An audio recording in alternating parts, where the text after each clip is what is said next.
सर्वशक्तिमान परमेश्वर के वचनों के पाठों का संग्रह है।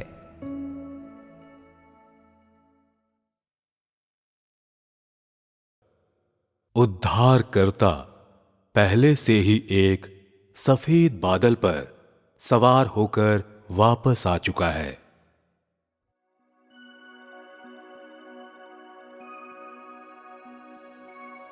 कई हजारों सालों से मनुष्य ने उद्धारकर्ता के आगमन को देखने में सक्षम होने की लालसा की है।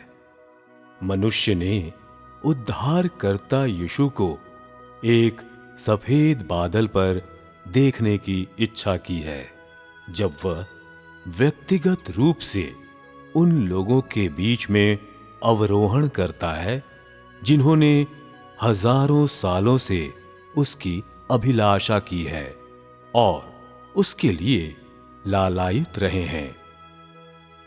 मनुष्य ने उद्धारकर्ता की वापसी और लोगों के साथ उसके फिर से जुड़ने की लालसा की है, अर्थात उद्धारकर्ता यीशु के लिए कि वह उन लोगों के पास वापस आए जिनसे वह हजारों सालों से अलग रहा है। और मनुष्य आशा करता है कि वह एक बार फिर से छुटकारे के उस कार्य को करेगा जो उसने यहूदियों के बीच किया था। वह मनुष्य के प्रति करुणामय और प्रेममय होगा, मनुष्य के पापों को क्षमा करेगा, वह मनुष्य के पापों को सहन करेगा और यहां तक कि वह मनुष्य के सभी अपराधों को सहन करेगा और मनुष्य को उसके पापों से मुक्त करेगा। वे उद्धारकर्ता यीशु की लालसा करते हैं कि वह पहले के समान हो, ऐसा उद्धारकर्ता जो प्यारा, सौम्य और आदरणीय हो, जो मनुष्य के प्रति कभी भी कोप से भरा हुआ न हो और जो कभी भी मनुष्य को धिक्कारता न हो। यह उद्धारकर्ता मनुष्य के सारे पापों को क्षमा करता है और उन्हें सह लेता है और यहां तक कि एक और बार मनुष्य के लिए सलीब पर मर भी जाता है। जब से यीशु गया है, वे चेले जो उसका अनुसरण करते थे और सभी संत जिन्होंने उसके नाम के कारण उद्धार पाया था, सभी उसकी हताशापूर्ण ढंग से अभिलाषा और उसका इंतजार कर रहे हैं। वे सभी जो अनुग्रह के युग के दौरान यीशु मसीह के अनुग्रह के द्वारा बचाए गए थे, अंत के दिनों के दौरान उस आनंददायक दिन की लालसा कर रहे हैं जब उद्धारकर्ता यीशु सफेद बादल पर आता है और मनुष्य के बीच में प्रकट होता है। निस्संदेह यह उन सभी लोगों की सामूहिक इच्छा भी है जो आज उद्धारकर्ता यीशु के नाम को स्वीकार करते हैं। विश्व भर में वे सभी जो उद्धारकर्ता यीशु द्वारा उद्धार को जानते हैं, वे सभी यीशु मसीहा की अचानक वापसी के लिए बहुत ज्यादा लालायित हो रहे हैं ताकि पृथ्वी पर यीशु के वचन पूरे हों। मैं जैसे गया था वैसे ही मैं वापस आऊंगा। मनुष्य विश्वास करता है कि सलीब पर चढ़ने और पुनरुत्थान के बाद यीशु सफेद बादल पर स्वर्ग में वापस चला गया और उसने सर्वोच्च महान के दाएं हाथ पर अपना स्थान ग्रहण किया। उसी प्रकार मनुष्य कल्पना करता है कि यीशु फिर से सफेद बादल पर सवार होकर यह बादल उस बादल की ओर संकेत करता है जिस पर यीशु तब सवार हुआ था जब वह स्वर्ग में वापस गया था। उन लोगों के बीच वापस आएगा जिन्होंने हजारों सालों से उसके लिए बहुत अधिक लालसा रखी है, और यह कि वह यहूदियों का स्वरूप और उनके कपड़े धारण करेगा। मनुष्य के सामने प्रकट होने के बाद वह उन्हें भोजन प्रदान करेगा और उनके लिए जीवन के जल की बौछार करवाएगा और मनुष्य के बीच में रहेगा, अनुग्रह और प्रेम से भरपूर, जीवंत और वास्तविक इत्यादि। फिर भी उद्धारकर्ता यीशु ने ऐसा नहीं किया। उसने मनुष्य की कल्पना के विपरीत किया। वह उनके बीच में नहीं आया जिन्होंने उसकी वापसी की लालसा की थी, और वह सफेद बादल पर सवारी करते हुए सभी मनुष्यों के सामने प्रकट नहीं हुआ। वह तो पहले से ही आ चुका है, किंतु मनुष्य उसे नहीं जानता है और उसके आगमन से अनजान रहता है। मनुष्य केवल निरुद्देश्यता से उसका इंतजार कर रहा है, इस बात से अनभिज्ञ कि वह तो पहले से ही सफेद बादल, वह बादल जो उसका आत्मा, उसके वचन और उसका संपूर्ण स्वभाव और स्वरूप है, पर अवरोहण कर चुका है, और वह अब उन विजेताओं के समूह के बीच में है जिसे वह अंत के दिनों के दौरान बनाएगा। मनुष्य इसे नहीं जानता है, यद्यपि पवित्र उद्धारकर्ता यीशु मनुष्य के प्रति स्नेह और प्रेम से भरपूर है, फिर भी वह अशुद्ध और अपवित्र आत्माओं के द्वारा वास किए गए मंदिरों में कैसे कार्य कर सकता है। यद्यपि मनुष्य उसके आगमन का इंतजार करता आ रहा है, फिर भी वह उनके सामने कैसे प्रकट हो सकता है जो अधर्मी का मांस खाते हैं, अधर्मी का रक्त पीते हैं एवं अधर्मी के वस्त्र पहनते हैं, जो उस पर विश्वास तो करते हैं परंतु उसे जानते नहीं हैं और लगातार उससे जबरदस्ती मांगते रहते हैं। मनुष्य केवल यही जानता है कि उद्धारकर्ता यीशु प्रेम और करुणा से परिपूर्ण है और वह एक पाप बलि है जो छुटकारे से भरपूर है, परंतु मनुष्य को पता नहीं है कि वह स्वयं परमेश्वर है जो धार्मिकता, प्रताप, कोप और न्याय से लबालब भरा हुआ है और अधिकार और गौरव से संपन्न है। और इस प्रकार यद्यपि मनुष्य छुटकारा दिलाने वाले की वापसी के लिए लालायित होता है और अभिलाषा करता है, और यहां तक कि मनुष्य की प्रार्थनाओं से स्वर्ग भी द्रवित हो जाता है, फिर भी उद्धारकर्ता यीशु उन लोगों के सामने प्रकट नहीं होता है जो उस पर विश्वास तो करते हैं किंतु उसे जानते नहीं हैं। यहोवा वह नाम है जिसे मैंने इस्राएल में अपने कार्य के दौरान अपनाया था, और इसका अर्थ है इस्राएलियों, परमेश्वर के चुने हुए लोग का परमेश्वर, जो मनुष्य पर दया कर सकता है, मनुष्य को शाप दे सकता है और मनुष्य के जीवन को मार्गदर्शन दे सकता है। इसका अर्थ है वह परमेश्वर जिसके पास बड़ी सामर्थ्य है और जो बुद्धि से भरपूर है।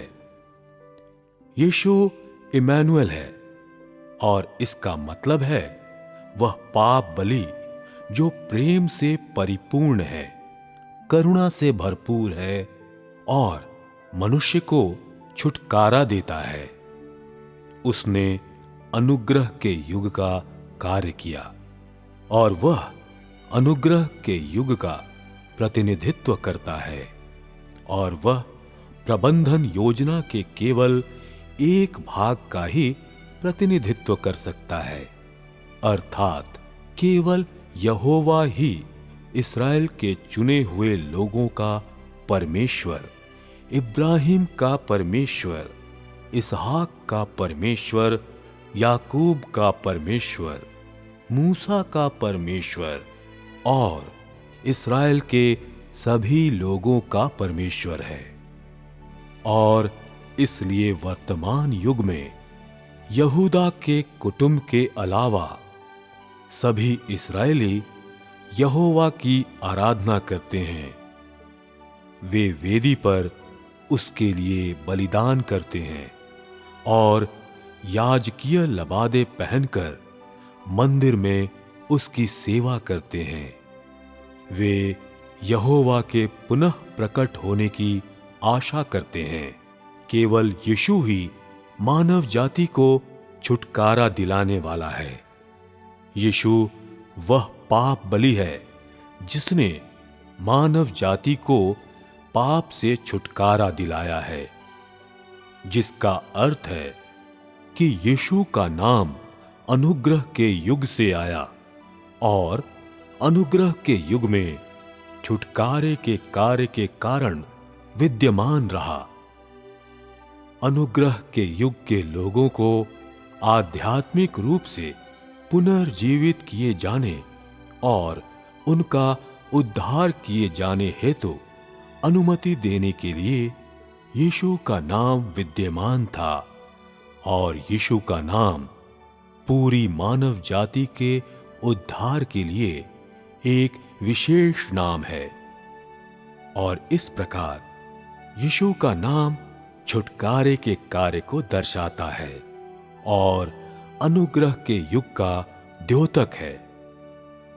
यहोवा का नाम इस्राएल के लोगों के लिए एक विशेष नाम है जो व्यवस्था के अधीन जिए थे। प्रत्येक युग में और कार्य के प्रत्येक चरण में मेरा नाम आधारहीन नहीं है, किंतु प्रतिनिधिक महत्व रखता है।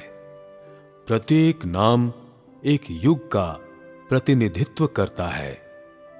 यहोवा व्यवस्था के युग का प्रतिनिधित्व करता है, और यह उस परमेश्वर के लिए सम्मान सूचक है जिसकी आराधना इस्राएल के लोगों के द्वारा की जाती है।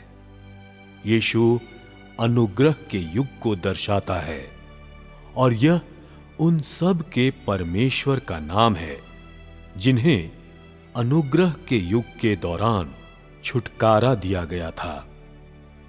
यदि मनुष्य तब भी अंत के दिनों के दौरान उद्धारकर्ता यीशु के आगमन की अभिलाषा करता है और तब भी उससे अपेक्षा करता है कि वह उस प्रतिरूप में आए जो उसने यहूदिया में धारण किया था, तो 6000 सालों की संपूर्ण प्रबंधन योजना छुटकारे के युग में रुक जाएगी और थोड़ी सी भी प्रगति करने में अक्षम होगी। इसके अतिरिक्त अंत के दिन का आगमन कभी नहीं होगा और युग का समापन कभी नहीं होगा। ऐसा इसलिए है क्योंकि उद्धारकर्ता यीशु सिर्फ मानव जाति के छुटकारे और उद्धार के लिए है। मैंने अनुग्रह के युग के सभी पापियों के लिए यीशु का नाम अपनाया था, और यह वह नाम नहीं है जिसके द्वारा मैं पूरी मानव जाति को समाप्त करूंगा। यद्यपि यहोवा, यीशु और मसीहा सभी मेरे पवित्र आत्मा का प्रतिनिधित्व करते हैं, किंतु ये नाम मेरी प्रबंधन योजना में केवल विभिन्न युगों के द्योतक हैं और मेरी संपूर्णता में मेरा प्रतिनिधित्व नहीं करते हैं।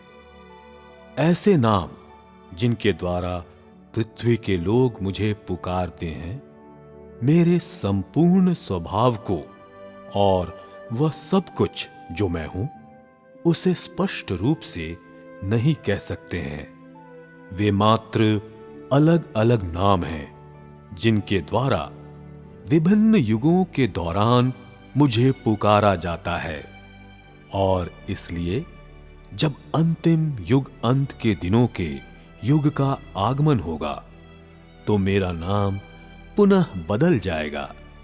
मुझे यहोवा या यीशु नहीं कहा जाएगा, मसीहा तो कदापि नहीं, बल्कि मुझे स्वयं सामर्थ्यवान सर्वशक्तिमान परमेश्वर कहा जाएगा।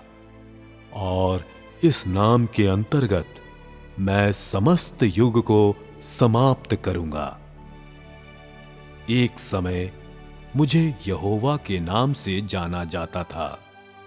मुझे मसीह भी कहा जाता था, और लोगों ने एक बार मुझे उद्धारकर्ता यीशु कहा था, क्योंकि वे मुझसे प्रेम करते थे और मेरा आदर करते थे। किंतु आज मैं वह यहोवा और यीशु नहीं हूं जिसे लोग बीते समयों में जानते थे। मैं वह परमेश्वर हूं जो अंत के दिनों में वापस आ गया है, वह परमेश्वर जो युग को समाप्त करेगा। वह परमेश्वर मैं स्वयं हूं जो अपने स्वभाव की परिपूर्णता के साथ और अधिकार, आदर एवं महिमा से भरपूर होकर पृथ्वी के अंतिम छोर से उदय होता हूं। लोग कभी भी मेरे साथ संलग्न नहीं हुए हैं, उन्होंने मुझे कभी जाना नहीं है और मेरे स्वभाव के प्रति हमेशा अनभिज्ञ रहे हैं। संसार की रचना के समय से लेकर आज तक एक मनुष्य ने भी मुझे नहीं देखा है। यह वह परमेश्वर है जो अंत के दिनों के दौरान मनुष्यों पर प्रकट होता है, किंतु वह मनुष्य के बीच में छुपा हुआ है। वह सामर्थ्य से भरपूर और अधिकार से लबालब भरा हुआ, धधकते हुए सूरज और दहकती हुई आग के समान सच्चे और वास्तविक रूप में मनुष्यों के बीच निवास करता है।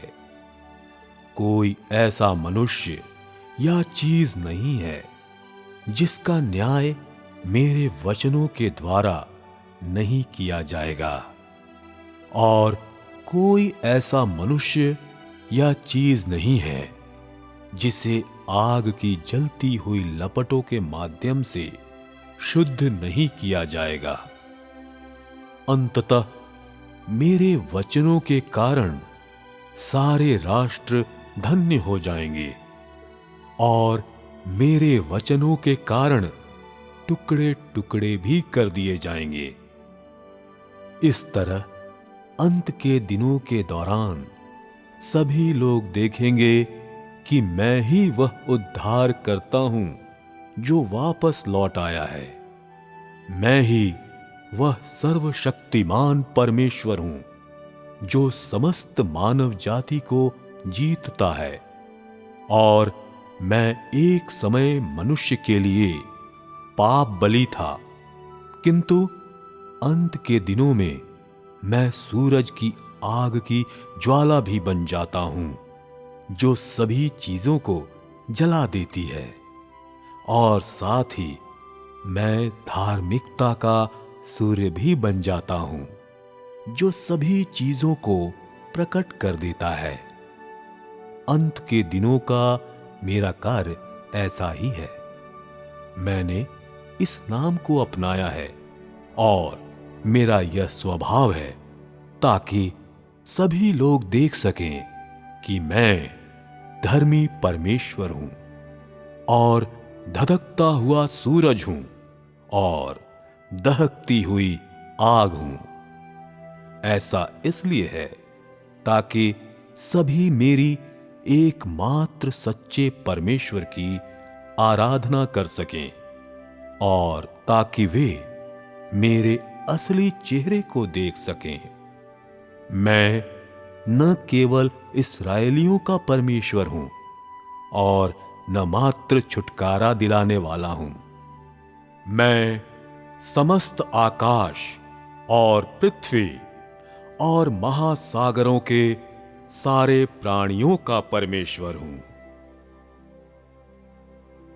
जब अंत के दिनों के दौरान उद्धारकर्ता का आगमन होता है, यदि उसे तब भी यीशु कहकर पुकारा जाता और उसने एक बार फिर से यहूदिया में जन्म लिया होता और यहूदिया में अपना काम किया होता, तो इससे यह प्रमाणित होता कि मैंने केवल इस्राएलियों की रचना की और केवल इस्राएलियों के लोगों को ही छुटकारा दिलाया, और यह कि अन्य जातियों से मेरा कोई वास्ता नहीं है।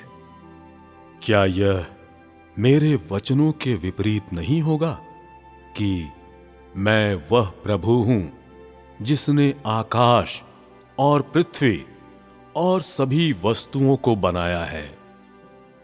मैंने यहूदिया को छोड़ दिया है और अन्य जातियों के बीच में कार्य करता हूं, क्योंकि मैं मात्र इस्राएल के लोगों का ही परमेश्वर नहीं हूं, बल्कि सभी प्राणियों का परमेश्वर हूं।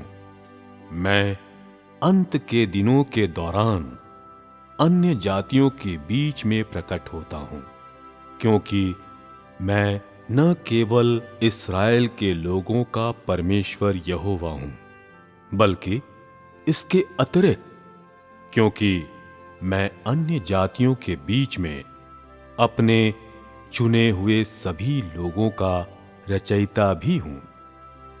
मैंने न केवल इस्राएल, मिस्र और लेबनान की रचना की, बल्कि मैंने इस्राएल से बाहर के सभी अन्य जाति के राष्ट्रों की भी रचना की, और इस कारण मैं सभी प्राणियों का प्रभु हूं। मैंने इस्राएल को मात्र अपने कार्य के आरंभिक बिंदु के रूप में उपयोग किया था और यहूदिया और गलील को मेरे छुटकारे के कार्य के लिए केंद्रों के रूप में नियुक्त किया था, और मैं अन्य जाति के राष्ट्रों को ऐसे आधार के रूप में उपयोग करता हूं जहां से मैं पूरे युग को समाप्त करूंगा। मैंने कार्य के 2 चरणों को इस्राएल में पूरा किया, व्यवस्था के युग और अनुग्रह के युग के कार्य के 2 चरण, और मैं कार्य के आगे के 2 चरणों, अनुग्रह के युग और राज्य के युग को इस्राएल के बाहर तमाम देशों में करता आ रहा हूं। अन्य जाति के राष्ट्रों के बीच मैं जीतने का कार्य करूंगा और इसलिए उस युग को समाप्त करूंगा। यदि मनुष्य हमेशा मुझे यीशु मसीह कहकर संबोधित करता है, किंतु यह नहीं जानता है कि मैंने इन अंतिम दिनों के दौरान एक नए युग की शुरुआत कर दी है और एक नया साहसिक कार्य प्रारंभ कर दिया है, और यदि मनुष्य हमेशा सनकियों की तरह उद्धारकर्ता यीशु के आगमन का इंतजार करता रहता है, तो मैं कहूंगा कि ऐसे लोग उसके समान हैं जो मुझ पर विश्वास नहीं करते हैं। वे ऐसे लोग हैं जो मुझे नहीं जानते हैं और मुझ पर उनका विश्वास एक ढकोसला है। क्या ऐसे लोग उद्धारकर्ता यीशु के स्वर्ग से आगमन का दर्शन कर सकते हैं? वे मेरे आगमन का इंतजार नहीं करते हैं, बल्कि वे यहूदियों के राजा के आगमन का इंतजार करते हैं। वे मेरे द्वारा इस पुराने अशुद्ध संसार के संपूर्ण विनाश की लालसा नहीं करते हैं, बल्कि इसके बजाय यीशु के द्वितीय आगमन की लालसा करते हैं, जिसके पश्चात उन्हें छुटकारा दिया जाएगा। वे यीशु की प्रतीक्षा करते हैं कि वह एक बार फिर से पूरी मानव जाति को इस अशुद्ध और अधर्मी भूमि से छुटकारा दिलाए। ऐसे लोग उनके समान कैसे बन सकते हैं जो अंत के दिनों के दौरान मेरे काम को पूरा करते हैं? मनुष्य की कामनाएं मेरी इच्छाओं को प्राप्त करने या मेरे कार्य को पूरा करने में अक्षम है, क्योंकि मनुष्य मात्र उस कार्य की प्रशंसा करता है और उससे प्यार करता है जिसे मैंने पहले किया है, और उसे कोई अंदाजा नहीं है कि मैं परमेश्वर स्वयं हूं, जो हमेशा से नया है और कभी पुराना नहीं होता है। मनुष्य केवल इतना जानता है कि मैं यहोवा और यीशु हूं, और उसको कोई आभास नहीं है कि मैं ही अंतिम वह एक हूं जो मानव जाति को समाप्त करेगा। वह सब जिसके लिए मनुष्य तरसता है और जिसे जानता है, वह उसकी स्वयं की धारणा है, और मात्र वह है जिसे वह अपनी आंखों से देख सकता है। यह उस कार्य के अनुसार नहीं है जो मैं करता हूं, बल्कि उसके असंगत है। यदि मेरा कार्य मनुष्य की अवधारणा के अनुसार किया गया होता, तो यह कब समाप्त होता? मानव जाति विश्राम में कब प्रवेश करती, और मैं 7वें दिन विश्राम के दिन में प्रवेश करने में कैसे सक्षम होता? मैं अपनी योजना के अनुसार, अपने लक्ष्य के अनुसार कार्य करता हूं, और मैं मनुष्य की नीयत के अनुसार काम नहीं करता हूं।